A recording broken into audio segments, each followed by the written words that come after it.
지난 15일 평양에서 열린 남북 월드컵 예선전, 무려 29년 만에 평양에서 열리는 남북 축구 대표팀 경기였지만 중계도 안 됐고요. 심지어 관중도 한 명 없었다고 그러고 참 이상한 경기가 있었죠.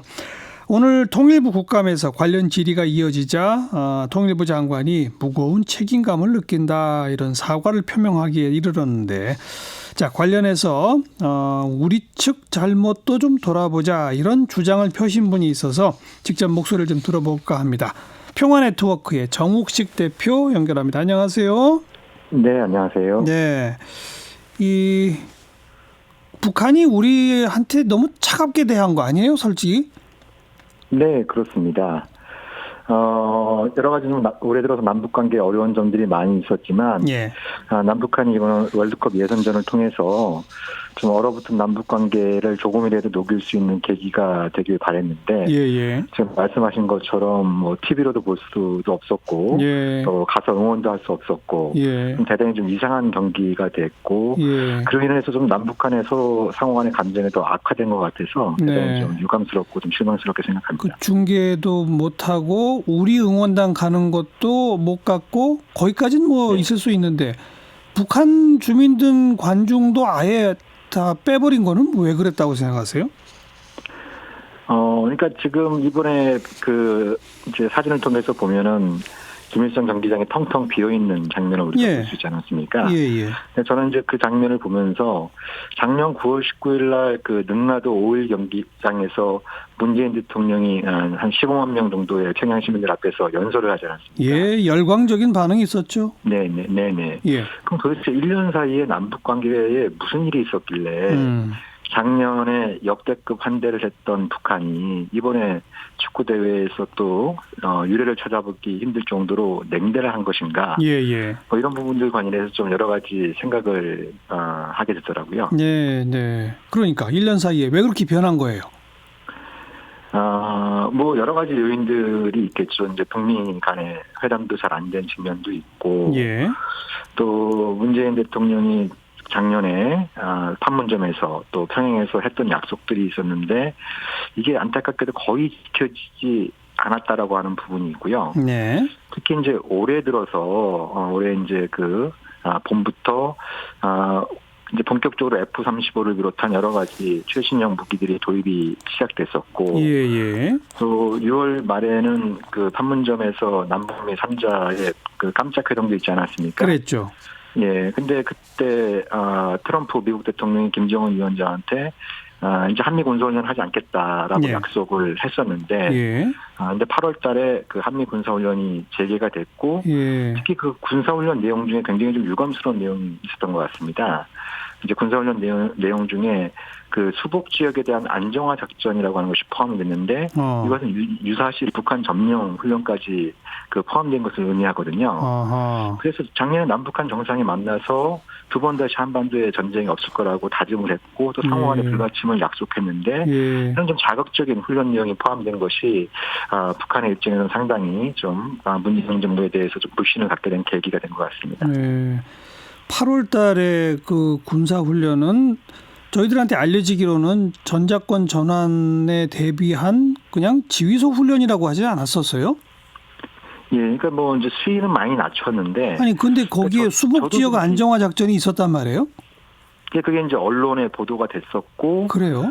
북한이 강력하게 반발을 했는데 그거에 대해서 우리 정부에서는 그게 뭐 오보라든지 네. 뭐 입장 표명이 없었거든요. 그러니까 과거에 이제 그런 훈련 내용들이 포함됐었는데 그런 관성이 이번에도 작용을 한 것인지 뭐 이런 자세한 내막은 잘 모르겠습니다만 아무튼 미국 대통령이 하지 않겠다라고 하는 군사훈련을 하는 것 자체도 좀 북한의 입장에서는 미국이나 한국이 좀 신뢰를 저버리는 행동일 수 있는데, 그런 자극적인 내용이 포함됐다라고 하는 부분이 북한으로서는 굉장히 좀 실망스러웠던 부분인 것 같습니다. 근데 미국 대통령이 안 하겠다고 한 거는 미국의 전략 자산, 전략 무기들이 한반도까지 오게 되는 그런 훈련을 안 한다고 했던 거 아닌가요?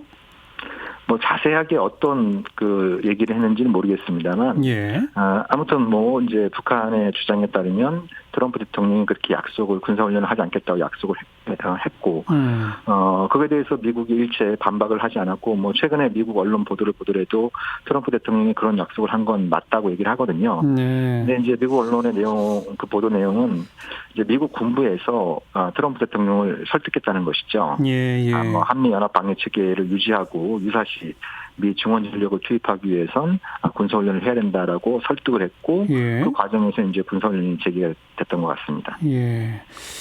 군사훈련 문제는 그렇고, 아까 F-35 도입 얘기를 하셨습니다만, 이게 뭐 이미 박근혜 정부 때 다 결정이 돼가지고 돈도 다 치르고, 이게 도입 시기만 지금 된 거 아닌가요?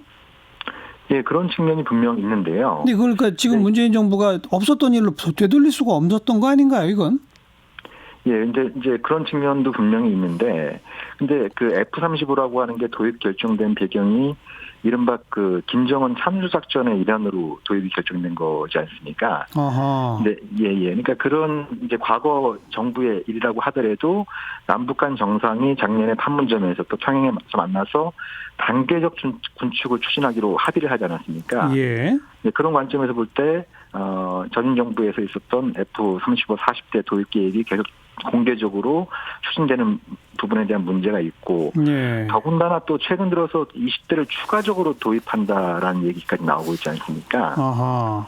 예. 그러니까 이제 이런 부분들이 뭐 우리 입장에서는 그런 부분들에서 북한이 좀 이해를 해줬으면 하는 바람을 갖고 있겠지만, 북한으로서는 그 작년 판문점에서 보면은 북한 군부 실세들이 총출동해서 문재인 대통령한테 거수 경례까지 하면서 단계적 군축에 합의를 했는데, 근데 그런 어떤 부분들이 오히려 이제 거꾸로 가고 있는 상황들이 벌어지니까 김정은 위원장으로서도 상당히 군부를 그 통솔하기가 어려워지는 부분도 있고, 남쪽에서 이렇게 역대급 군비 증강을 하게 되니까 북한으로서도 반응을 하지 않을 수 없게 되고, 이런 부분들이 맞물리면서 남북 관계가 좀 어려워지는 것 같습니다. 그럼 뭐 북한 입장에서는 그렇게 말할 수 있을지 모르겠습니다만은 어차피 이제 차세대 전투기는 다 스텔스기 쪽으로 가고 있는 그런 추세에서 우리만 뭐 이게 뭐 옛날 김정일 참수작전용이다. 이것 때문에 우리는 스텔스기 안 한다.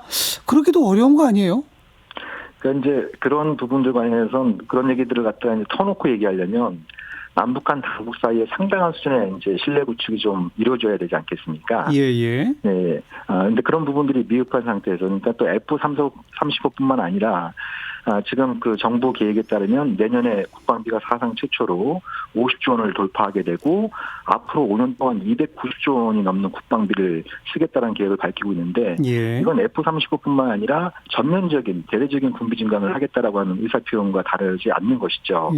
그래서 그런 부분들 관련해서 이제 지난 7월 25일 날 김정은 위원장이 단거리 발사체를 그 현지 지도하면서 남측 당국을 향해서 작년 4월 또 9월에 정신으로 되돌아와달라라고 하는 이제 권고를 했는데, 그 이후의 상황은 이제 정반대로 전개가 된 거죠. 그래서 이제 북한의 입장에서 볼 땐 최고 존엄의 얘기가 무시당했다라고 하는 그런 부분들이 나타나면서 북한의 매체나 또 북한의 국가기관들이 총동원돼가지고 남측에 차마 입에 담기 힘든 막말을 계속 쏟아내고 있는 그런 형국입니다. 그러니까 북한 입장에서는 그렇게 주장할 것 같기도 해요. 그렇지만 우리 뭐 인구 구조 때문에 군 병력도 줄어들고 결국은 최첨단 무기 군비 증강도 불가피한 거 아닙니까? 국방 차원에서는?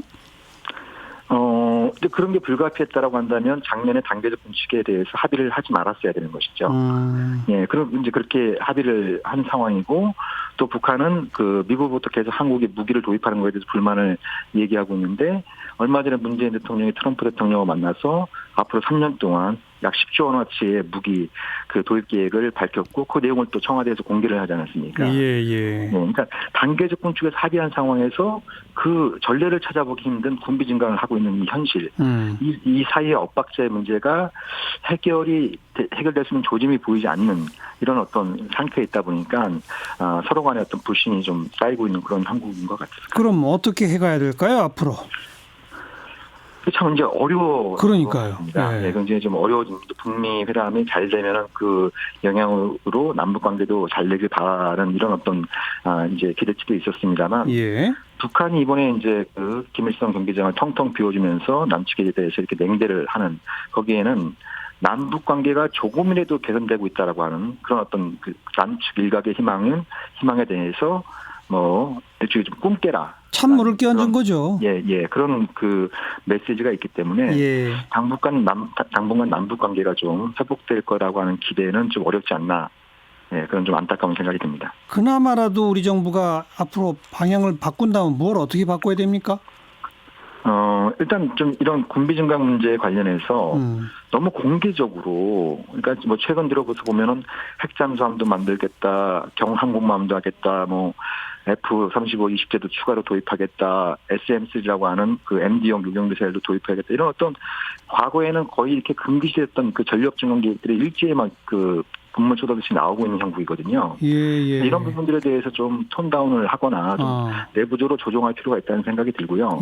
그리고 지금 상황에서 남북 관계와 북미 회담에 긍정적인 영향을 미칠 수 있는 아주 유력한 분야는 좀 그 트럼프 대통령이 약속을 한 바, 즉 한미 군사훈련을 중단하겠다라고 하는 부분들 관련해서 한미 정상이 좀 소통을 하고 그런 부분들이 한미 국방장관 회담을 통해서 발표되는 그런 어떤 부분들에 대해서 우리 정부가 역할을 한다면 북미 대화에도 긍정적인 역할을 미칠 것이고 남북관계 개선에 도움이 될 것 같습니다. 이게 뭐 개성공단이나 금강산 관광 차원의 문제가 아니라 한미 군사훈련, 우리의 군비 증강, 이걸 지금 북한이 문제 삼고 있는 것 참 풀긴 더 어려워진 거예요. 네, 그렇습니다. 여기까지 수고하셨어요.